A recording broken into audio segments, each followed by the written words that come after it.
What's the word, YouTube? What's the word?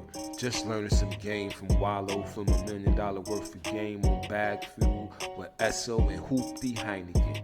Yep, Hooptie Heineken. That's his name now.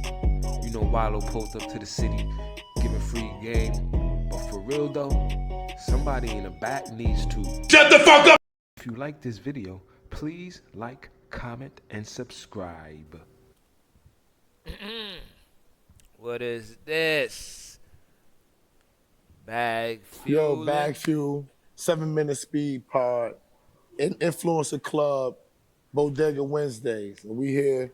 I got my man Heineken with me, of course. Man, let's get it. Let's get into the phone. We got Walo. Yes, sir. Can you give me a call like you got Gilly shit just with now? the I-95 and all That's that possible. But What's whatever. up? After this, give me like 2 months. I need 2 cars from you. I got you. You got me for sure. You pump figure. It might be Hoopties, but I got you. Yeah, he Give me a deserves a Toyota Hooptie. Land. Hooptie Heineken, all right, nigga, let's that's get your to name. it. Yeah, well, you was Heineken. beefing with me off camera because you said there's a lot of money in potting. There's a lot of money in a YouTuber. So explain to us right now, Yeah, break it down, son. what's the difference between what we had on our show with what you believe in? Oh, you said something, I said, damn, I'm gonna catch him. I said, I gotta get it to him. And I didn't wanna, I wasn't, I peep upside I was down. a little disturbed because I'm like, damn, Nate, because I knew you ain't get the game. Me and Gil started the podcast. We started with 500,000 followers, right? I had 500,000, he had 1 million. When we started, we immediately got money from the rip. He said, because me and Gil. Where'd you get the money from, I'm though, gonna give you the Walo? game. Me and Gil got different parts we play. Okay. One thing about me and him, there's no ego, there's no tough shit, there's no cool shit. We check each other, all that. We don't have them problems. So I said, okay, cuz you've been out here all these years, you got the people, I'm going to do the legwork. I put a deck together. I put his social media numbers together. I put my social media numbers together. And I said, I'll be back, cuz. Go back to $1 million worth of game from the rip. I went to funeral homes. I went to car dealerships. I went to beauty salons. If I live in New York City and I'm that guy in Queens, or if I'm that guy in Harlem, and I'm popping, there's a bunch of people that got businesses in Harlem that I could market and advertise for. So when I first started it, my ex-fiance, she had a hair salon, she had a hair business, sell a lot of hair. And I used her brand as a commercial. You know, welcome to another episode of $1 Million Worth of Game. This is brought to you by Diva Glam. Have you had any good hair lately? And I just started using that example. So when people would hear that commercial as an example, they'd be like, yo, I want one of them. And I go to them, I'll be like, listen, I'm gonna give you a minute. I give you 4 minutes a month for this. What you charging them? No, I'm gonna get to that. I give you 4 minutes a month for this. If you go back to my first shit when I came home when I first came home, I used to do commercials for people in the hood. Okay. So I come into your business, you might have a barbecue shack. I'm like, can I do a commercial for you? I'd be like, can I do a commercial for you? You'd be like, yeah, sure, I'll do it. Yo, man, I'm right here, I'm in Esso, boom, boom, boom, boom, boom. And I do the commercial for free. You'll hit me back and now other people wanted to get it. The first time I charged somebody for an Instagram post, I had under 100,000 followers. I think I charged them like $500. I charged them $500. I probably had like 60. I charged them $500, and after that, I kept going up. $750. I kept going package to the point where as though I had a flyer that I used to post on my story and my page. Like if you want advertisement, it's this. And people would hit my line, and I just pull up, do the joint from North Delaware to Baltimore. I would just drive and just do the joints. I'm making like, on a given day, I was making like 25, 3,500. Then I was selling t-shirts at the same time, but off a promo alone, you gotta think about it. People give me $750 a clip.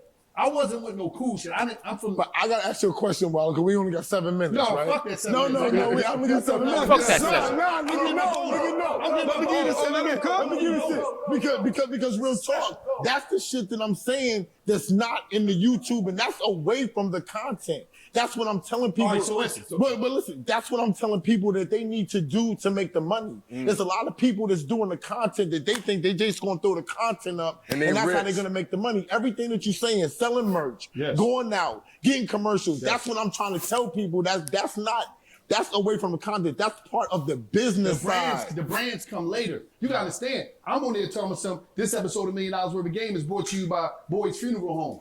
You know you're gonna die one day. When you die, you wanna go in style. This nigga This here. is real commercials. This So nigga that's here. we getting $1 million worth of game. All right, cuz. She called me one day and said, Walo, I can't buy no my ass. I get too many bodies. Bullshit. This nigga You here. know what I'm saying? I got tow truck companies. And if you was there from the rip, you know about Springfield Hyundai, Backdoor Bobby and all that shit. But you know what? No. Back So there, you was back getting door, those bro. accounts yourself. Listen, I'm going in there getting accounts. I'm like, listen, when we got Springfield Hyundai, he said, how much you want? I said 4 minutes. 4 minutes is 1 minute per show. We only do $4 million worth of game. Only do 4 shows a month. Once 56 shows a year. Okay. He said, how much do you want? I said, for that, give us $25,000. He went back because listen, it was an older dude that owned the dealership, but his son was young and he was hip to us. He brought us in there. He was like, Dad, it's worth it. He gave us that. So by the time we got the bar stool, we already getting bags a month. We already had it. We only did $1 million worth of games for 6 months, from April to the November, and we had a deal. We was negotiating with Spotify and motherfucking Barstool, but we was #1 on the charts, and we had something that was different. You gotta understand, when we came, the only people we really had, we only had Joe and Nori. That's all we had. But we realized that we had to operate in a space that was different from them. We said, hold up, don't nobody fuck with the young niggas. We got that. We was able to fill a void. Now, a lot of podcasts, shout outs to everybody that's doing their thing, but I just think we saturate the market because it's like, everybody doing the same shit. everybody doing the same thing. So it's like, who you going to watch? And You y'all gonna niggas watch in Joe? the GTA world do this shit You that gonna I'm doing. watch You heard? Nobody doing Nor this you shit, gonna though, watch so y'all us. don't start doing this shit We either. all do different Alright? things. That's what makes it so great. Joe is gonna be there. doing Joe bad is not lands, gonna y'all give a don't fuck. He gonna say whatever, boom, boom, Alright? boom. He gonna get it all. And He gonna- Shotty's world. Joe, you know, Ghostface he's said, I gonna want do nobody his thing sounding the way like he do nobody his from thing. my clan. Nori gonna sit there. He gonna do his thing the way he do his thing. Try to get you drunk. I don't drink. Nori, I told you that. You know what I'm saying? But he gonna do his thing. And we gonna do. Everybody got something different. But one thing Nori we is a realized, link. $1 million worth of game. Damn. Isn't it, We was just me and Gil doing the show at first. We look at our Yeah. DM, everybody hitting us up. I want to be on the show. It was just me and Gil. We didn't, and then we like, all right, cool. Then we said, oh, not only are we going to do the show, we going to your hood. Fuck this table. So everything was different. You think what I'm saying? It was just different. So if you're doing the show, think of something that nobody. Yo, hold up. Yo, family. Yeah, we gonna Come on, man. It's some G in here. Please. Bro, I get 80,000 an hour to speak. All around the country, I'm doing this shit for free because Jim told me to come. Soak this game up. Soak this shit up. That's the problem with us, man. We always want, oh, nobody helping them black. I don't got this. We don't fucking listen. Soak this game up. shut Jim the called me fuck last up. night and I pulled the fuck up. On the strip. Shit. Shut the fuck up. You know what I'm saying? I pulled up. I can't afford it, trust me. I mean, no, you ain't got to. But what I'm saying is though, so we gotta look at this shit. And what I did on social media, Shut the fuck up. I looked at it like a rapper. We gotta look at this shit like rappers. Even the rappers of the day, they don't look at it like rappers. The #1 thing start with a logo. Niggas ain't even got logos. Merch. Yes, merch. I did. I knew that. Damn, I need my W. I need my merch. I own, listen, bro, right now, I own New York versus the world. That's my trademark. Walo 267, I own that. I own Atlanta versus the world. Why you ain't got Philly versus I own Philly versus, I own Why the fuck you won New York versus the world? Because one day the Lakers, the Sixers, the Knicks might be nigga. popping, and they might be like, and I can license it What you too. mean one day, nigga? We popping right now, No, nigga. the Stop Sixers, it, y'all got to nigga. buy a flute, man. Stop it, nigga. No, it is the shit. But what I'm saying is, get your logo.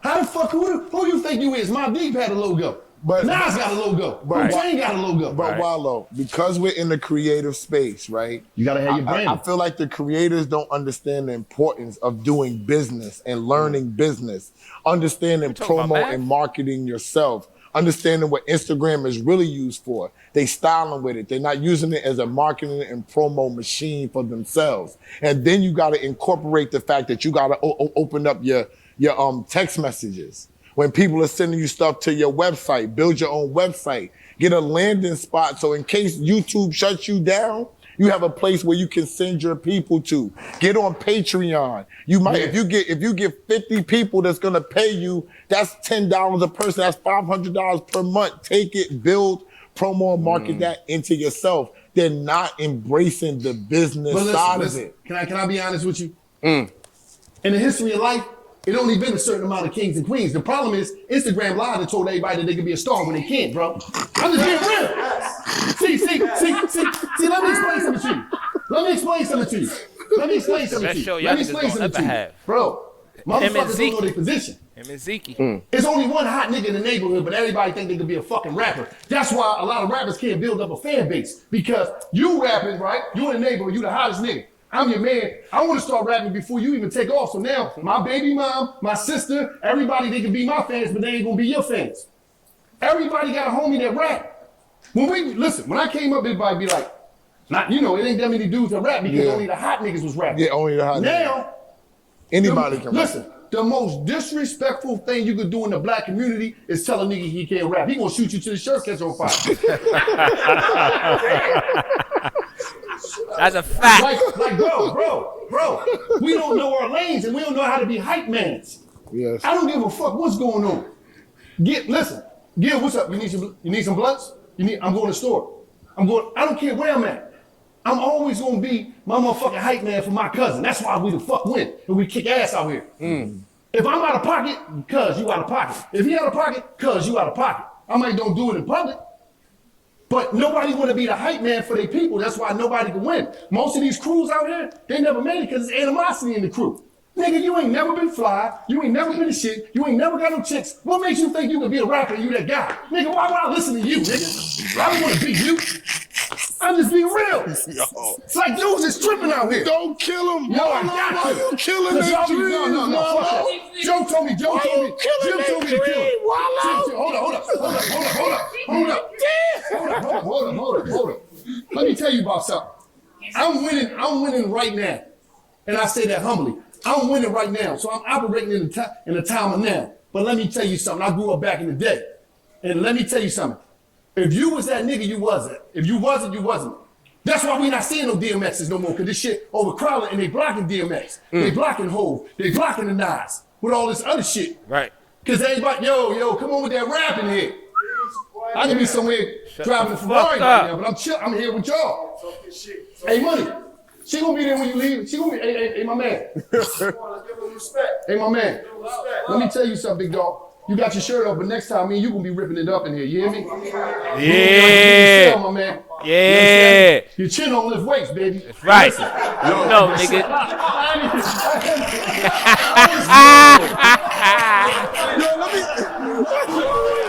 With the uppies. You know I'm a comedian. Big dog. You know I'm a comedian. But no, I'm just being real.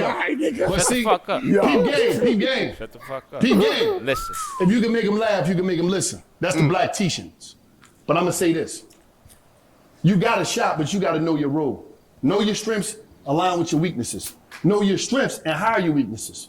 One thing about me, my whole life, I've been a hype man, I've been a DJ, I've been security. I did everything. Because I knew that at the end of the day, and it's crazy, artists will tell you this. When I came home from jail, rest in peace. When I came home from jail, shout out to my man, rest in peace at PNB Rock. I'm running around in New York City with PNB Rock, going to get blunts, going to get food. Now this is my homeboy that's managing, this is little homie, but Rock is a youngin', and he's showing me love, taking me to the station, doing anything. And dude's like, damn, Walo, why you in the cut? No, I'm just here to amplify and shine, man. You got your clothes, what you need? You need some more uptowns? But where does that come from? It comes from. Why do you have that ability to be able to support people like that, knowing that you could be a star yourself? People don't got that ability. No, I want a motherfucking ring. I get a ring even if I'm the towel boy. Niggas gotta understand that. Cause you ain't gonna get a ring by yourself because you ain't got it by yourself, baby. But I'm gonna get a ring if I'm the towel boy.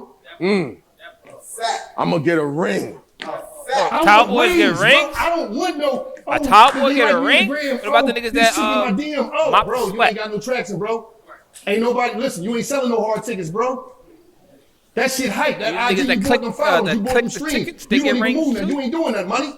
Nobody talking like that because the black community now It ain't like the black community that we grew up in, where though you tell a nigga he'll suck it. Ain't nothing. You that shit corny you got on. Oh, that's hating. Oh, you hurt my feelings. Oh, you tear down a black person. All this super sensitive bullshit. That's why it's fucked up in the culture. Talk about and everybody out here think that they got a shot.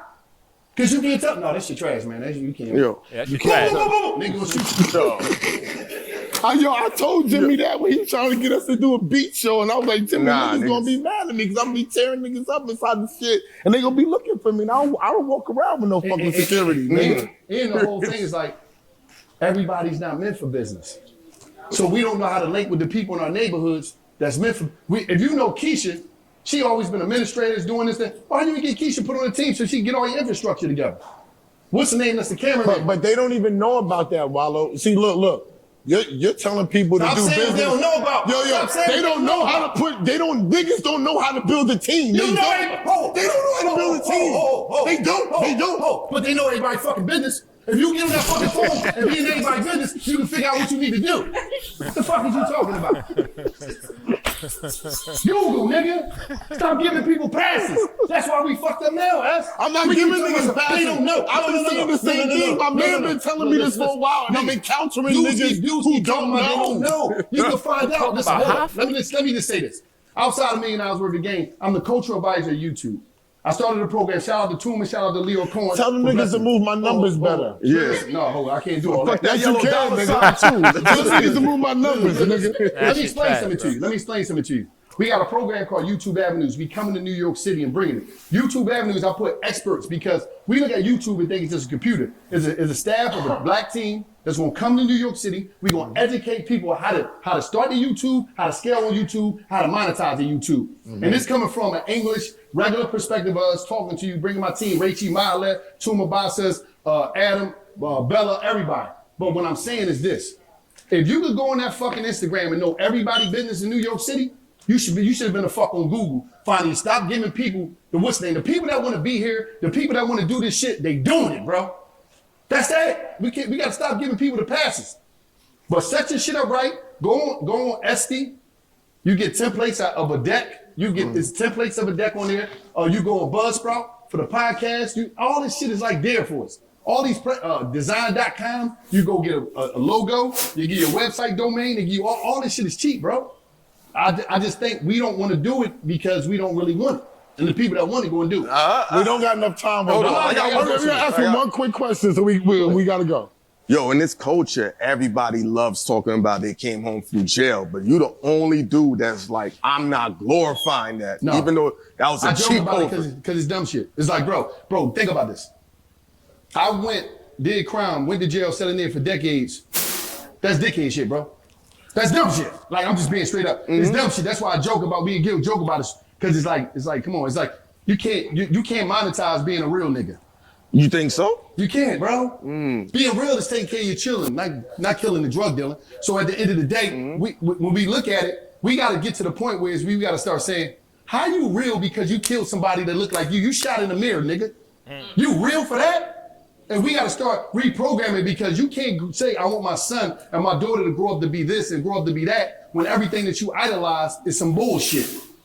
So at the end of the day, I always try to give back because not just for me, because I wasn't the worst of the worst, but it's a lot of my homies that died and went in the penitentiary that I was co-conspirators with in the street game that fucked our community up. So I always try to give back as much as possible, bro. It's the realest shit you can ever do out here is be smart. In the 80s, a movie came out called Revenge of the Nerds. Right now is Revenge of the Nerds. All the smart motherfuckers run our lives. Ain't no real nigga ever created shit. And when I say real, I'm not talking about being a real friend, being loyal. Yeah. I'm talking about I'm tough. Oh, I'm real. You're stupid and you're broke, nigga. Talk to me. I'm just being straight up. Like you said before we started, that's a hobbyist. Yeah, you a hobbyist. You just keep going back to jail. Nigga, I'm in jail. They come and telling me, hit the back of the wall, crack your cheeks, take anything off for no reason, for general purposes. Yo, Gil. Walo. I'm just being real. Yeah, you giving him too much. Hey, big man. 7 minutes. 7 minutes. Home, you ready? You want to get this shit over with? Yeah, big man. Fight. All right. Yeah. 7 Minute Pod. Thank you for being our first guest, Wallo. It's over there, man. It's right there. Bagfuel, It's come right here, there. Come here, nigga. I want to argue with you like Bagfuel, 7 Minute Pod. We did it, baby. Influencer Club, like Joe. Bodega, Wednesday. Shut the fuck up. Salute to Shout out to Joe. Don't forget, like, comment, subscribe. Thanks for watching.